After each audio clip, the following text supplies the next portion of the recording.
you own a med spa and you're struggling to convert leads to appointments, I'm going to give you the exact frameworks and call scripts I use with my clients to help them get more appointments.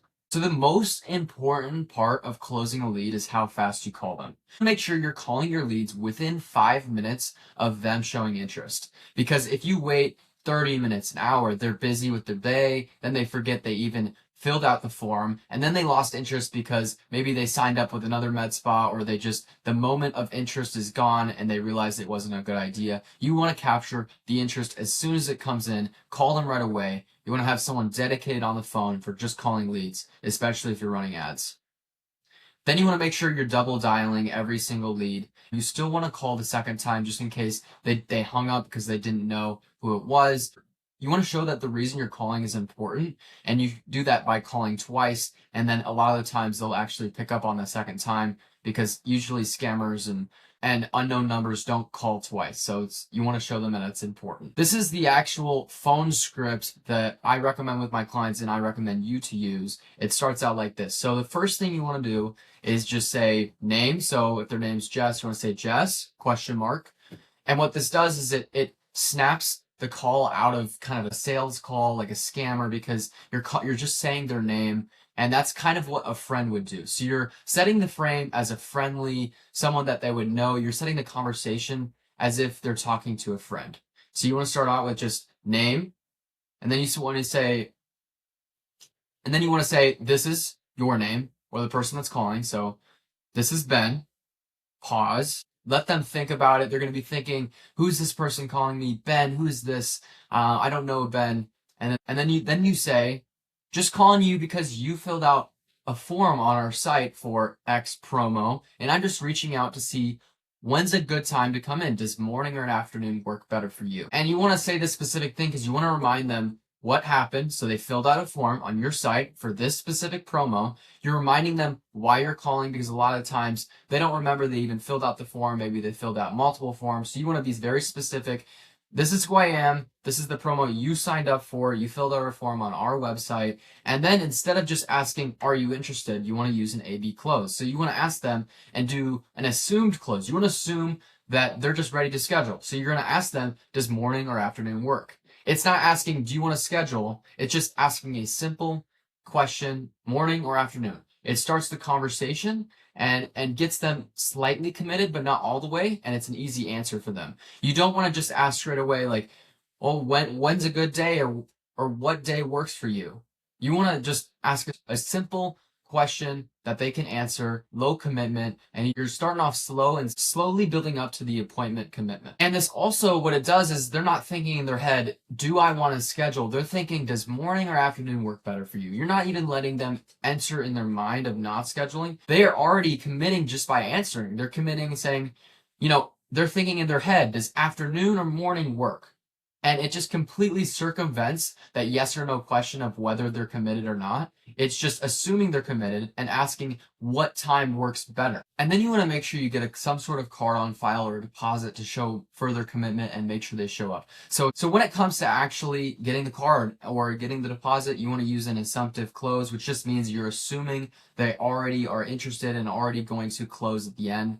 And so you just frame your entire conversation like that. So how it would work is, once you already have an afternoon or morning preference, you just find out, again, the day and time, and then you want to do everything, all the info that you need to book an appointment before booking the deposit. The deposit is the very last thing you want to do, just because once they already have all of that info in, they've booked a time, they've looked at their calendar, they figured all that out, they did all that effort and they're way more committed, and so they're just like, all right, might as well just do the deposit, or I just wasted this whole phone call. So at the very end, you're going to say something like this: great, because the doctor's clearing her schedule, we just take a $50 deposit to hold your spot. Do you have a Visa or MasterCard handy?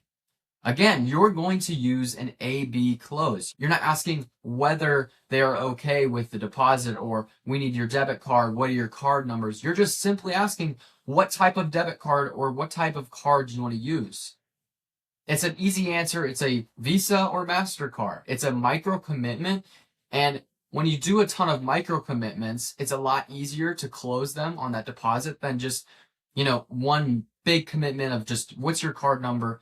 You're just asking micro commitments, and before they know it, they're already ready to get their card number in there. They've already done a ton of micro commitments with the scheduling and everything about the deposit, and that's going to make the commitment of just charging their card a lot easier for them and for you. So once you ask that, they're going to say whichever one, and then you're just going to text them a secure link, and then you need to stay with them on the line until they pay.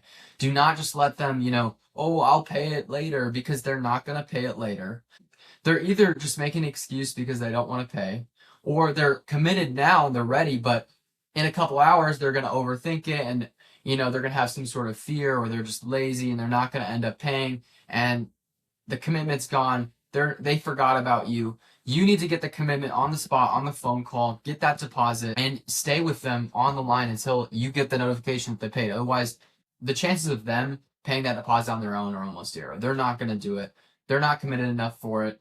You need to make sure that they do it on the phone. If they have some sort of issue with like, oh, why do you need to deposit? So the next thing I want to go over is the actual automations and follow-up sequence once they fill out that lead form. Maybe they fill it out at 3 a.m. You can't call them right away. You still want to have them getting texted right away, some sort of follow-up sequence with text along with calling them. You once you call them that first time, they don't answer. You want to continually call them the next day, the day after that, with text as well. So what I'm going to show you is the exact messages I use with my clients, to get them to answer on text and actually book after they didn't answer the first phone call. So the first message, and again, it's just all about micro commitments. So this first message, a simple, got your info. Someone from the MedSpa team will be reaching out shortly. Simple enough. And then you wait about 1 minute right there. And then you're going to send something like this, which is what I have. Just like, hey, this is staff name from MedSpa. Is this, Jess, or is this your name? Again, it's a micro commitment. It's asking, is this your name? It's not, do you want to schedule, or are you interested? It's just, is this your name? And it's going to get them to respond a lot faster and more than just, do you want to schedule? Again, that's a big commitment. So we're going to do micro commitments. We're going to ask, is this your name? And then after that, you just, wait for them to reply. And then immediately, after 2 hours later, you say something like this. Oh, by the way, I meant to send this earlier. Here are some of our before and afters from one of our recent clients. We have a few promo spots left for the offer. When were you thinking of coming in? So what we do here is we're immediately showing social proof. We're immediately showing them that we know what we're doing. We can get them results. Because if they're not answering here, we want to give them proof right away. That's the most important thing with med spas is proof. Because it's medical. It's about your appearance. So proof is a really big thing. Can you actually get the results I'm seeking? So we're going to send that right away. We're going to send them a picture of some sort of before and after from our clients. And we say it in a way that's like coming from a friend, like BT Dub, like, this is just a person, right? It's not some random robot. It's like, oh, by the way, meant to send this.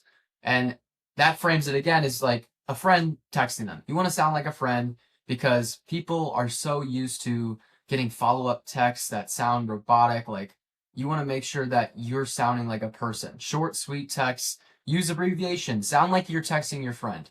And SMS 3 is just another simple question. What is the main thing you're hoping to get out of offer? We're just trying to prompt them to respond here. You always want to send a message that prompts a response. You never want to just send a message that doesn't have some sort of question at the end, because they're already not going to respond to your question. They're definitely not going to respond to a message that doesn't even have a question to it. So you always want to have a question. And again, we're just, asking them what they want to get out of this offer. If they don't respond there, we educate them a bit. So we're asking them, a lot of people have this common concern. Just so you know, then we offer the solution. Does that clear anything up? So something like, maybe it's for Botox and they're worried about the pain. You could say like, a lot of customers are worried about the pain, but we actually have this numbing cream that you can use and you'll feel nothing at all, and we're just trying to alleviate any reasons that they would not end up booking. And again, we're asking a question. Does that help clear anything up? We're prompting a response. We wait again after 2 days. And we just say, still got your spot saved. These tend to go fast. want me to get you on the calendar this week. Again, we're pushing urgency. And then again, another message after 2 days. Another set of proof. So, by the way, BT Dub, we just posted this case study from one of our recent clients. Check it out. Link to a case study, and then you're asking, is this the kind of results you're after? And then again, another message after 7 days. Just, a simple, don't want to keep blowing up your phone. Should I close the spot here, or would it make more sense to reconnect when the timing's right? Just trying to get some sort of text from them. And at this point, these leads are pretty cold. They're not answering, but you want to keep pushing, keep following up, keep calling them, because a lot of times you'll still get them. So the last message is, last one, I promise, just to clarify, you're just clarifying who you are, in case they forgot, the offer that they came in for. And then, just totally fine if it's not the right time. Just let me know either way. You just want them to let you know, is this a good time? You want to get some sort of response here, and that's the last text message that is sent. So notice how there's 8 follow-up message over the course of 2 weeks here. It's so important to have these follow-ups, and a lot of people do not have these set up, because you'll get probably 10 to 20% more appointments from your follow-up sequence. A lot of times people are just busy. They're busy. They forget about you. They get lost in the messages, and we just keep pushing. We keep following up. I've seen people right here. They text and they book an appointment and they buy a package. Like, there's so much missed opportunity for money right here with this follow-up sequence. And I would say you also want to probably call them around probably 5 to 10 times total, along with this text messages, more towards the beginning and more spread out towards the end of the 2 weeks. And, you want to do the double dialing at first, and then just kind of do one call a day. Maybe the second day you do a call, maybe you do another call the third day, and then you wait till the 7th day for a call, something like that. And you just keep calling up. And a lot of times you'll get a lot of appointments. So definitely worth having some sort of follow-up system here. Okay, so that's everything with the video. I actually have a sales playbook for free in the link description. It just helps you sell on more consultations and actually get some more packages. And I'll talk to you on the next one.